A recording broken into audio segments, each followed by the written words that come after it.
और गांव वालों के परिवार के सहयोग से हमने इसको बहुत मुश्किल से इसको आबाद किया।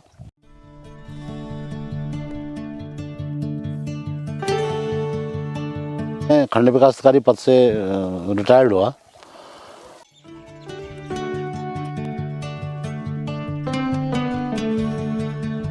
और जब देखा कि बंजर पड़ी हुई है, कई वर्षों से बंजर पड़ी हुई, तो बड़ा कष्ट हमको हुआ।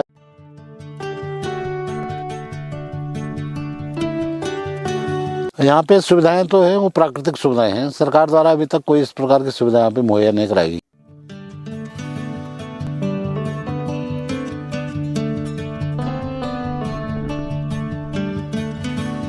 सरकार की तरफ से भी सड़क पे कोई काम शुरू नहीं हो रहा है। सरकार की तरफ से भी ये मामला एकदम ठप पड़ा।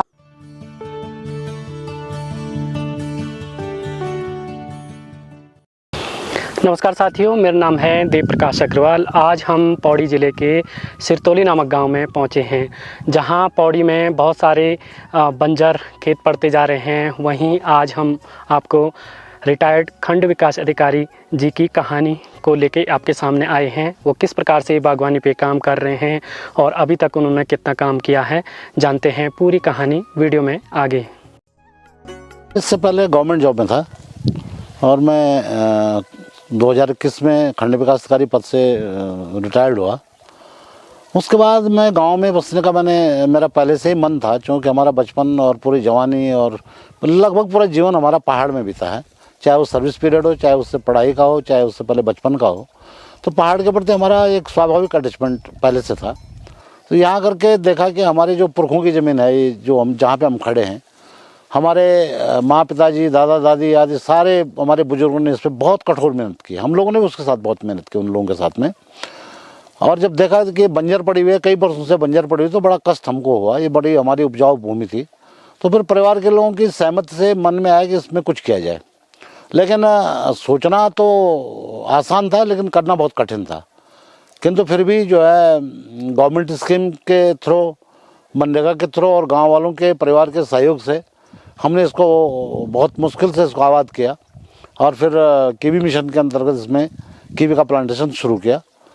उसके अलावा जो है अन्य प्लांट्स भी हमने लगाए हैं, लेकिन मेन फोकस हमारा कीवी प्लांटेशन पे ही है।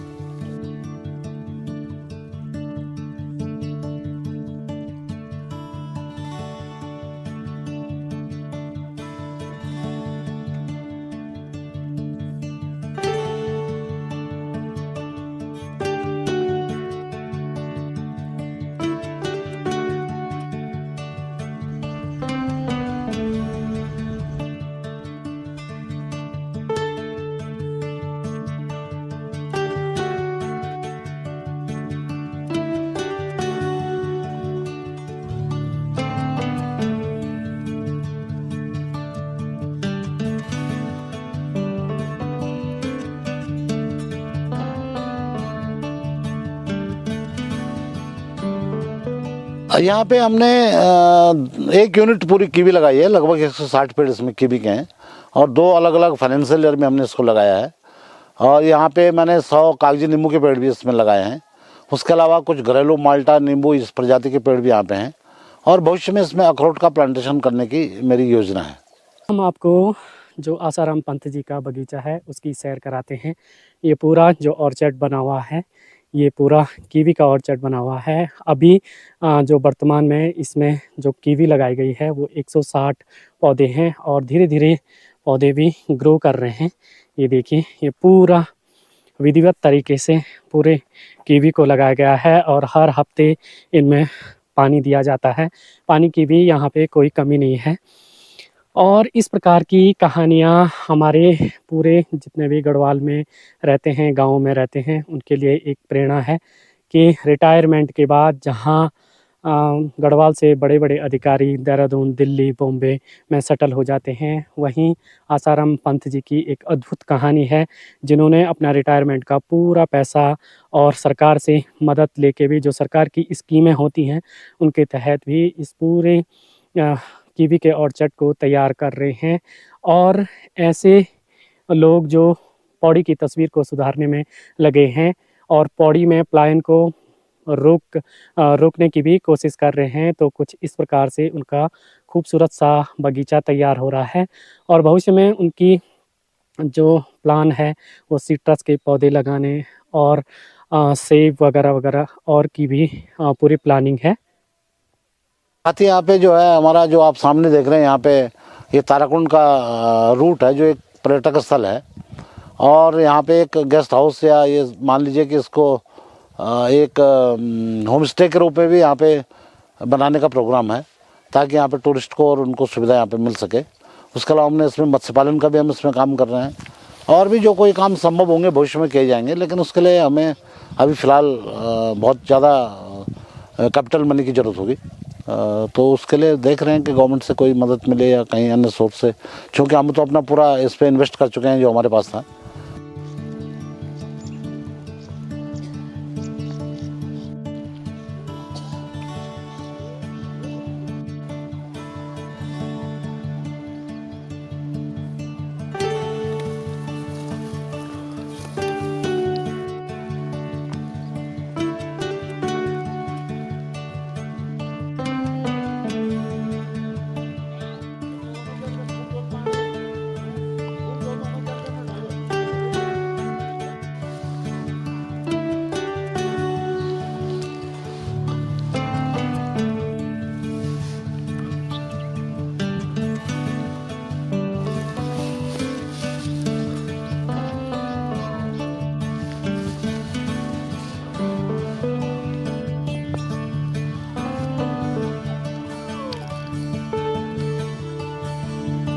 गाँव की स्थिति तो आपने स्वयं भी थोड़ा अवलोकित कर ली होगी।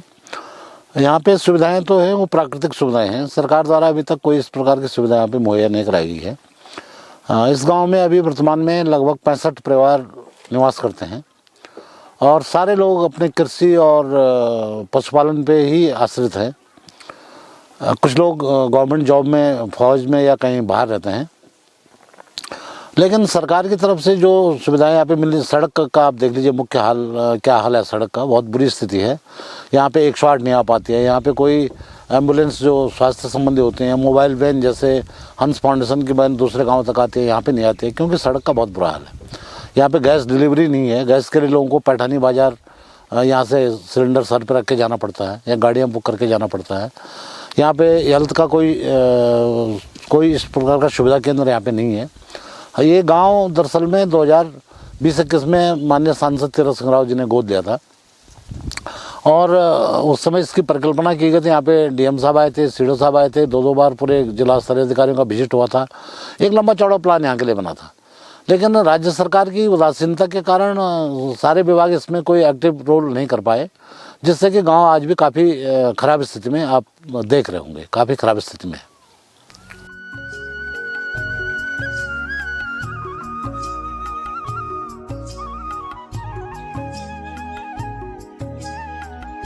आम बात की जाए तो सबसे पहले गांव की जो मुख्य समस्याएं होती है, जैसे सबसे पहले है सड़क।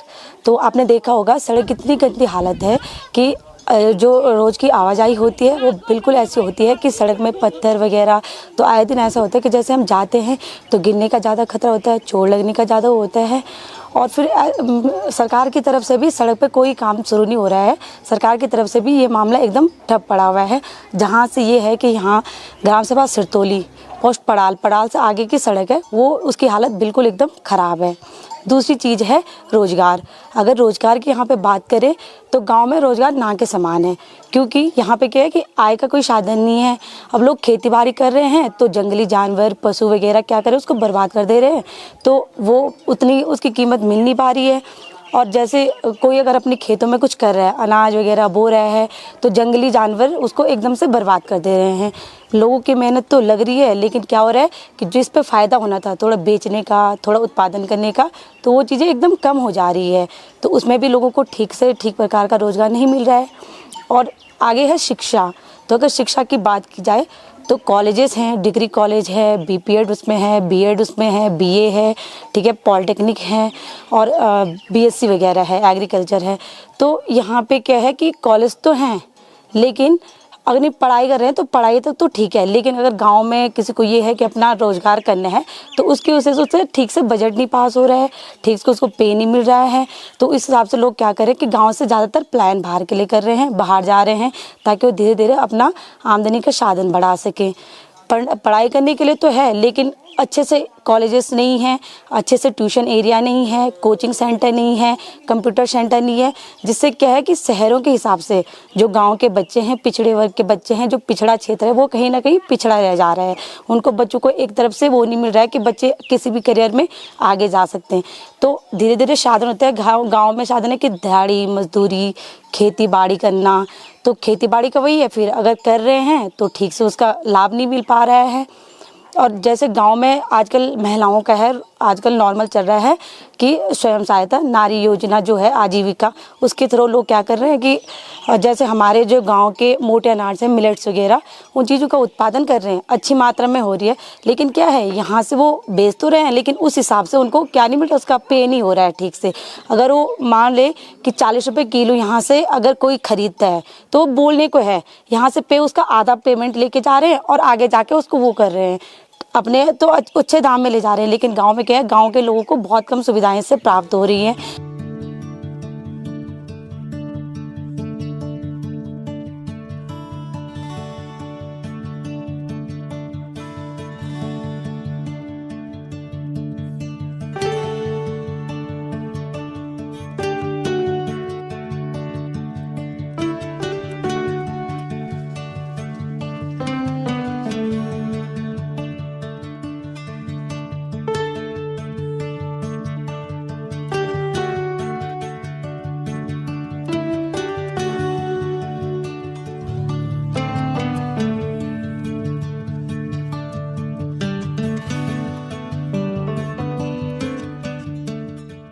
कहानियाँ हमेशा प्रेरणा स्रोत का काम करती हैं और इस प्रकार की कहानियाँ जिन युवाओं में अभी काम करने का जोश है और जो खेती पे इस तरह के काम कर सकते हैं, तो उनके लिए ये कहानी हमेशा प्रेरणादायक रहेगी।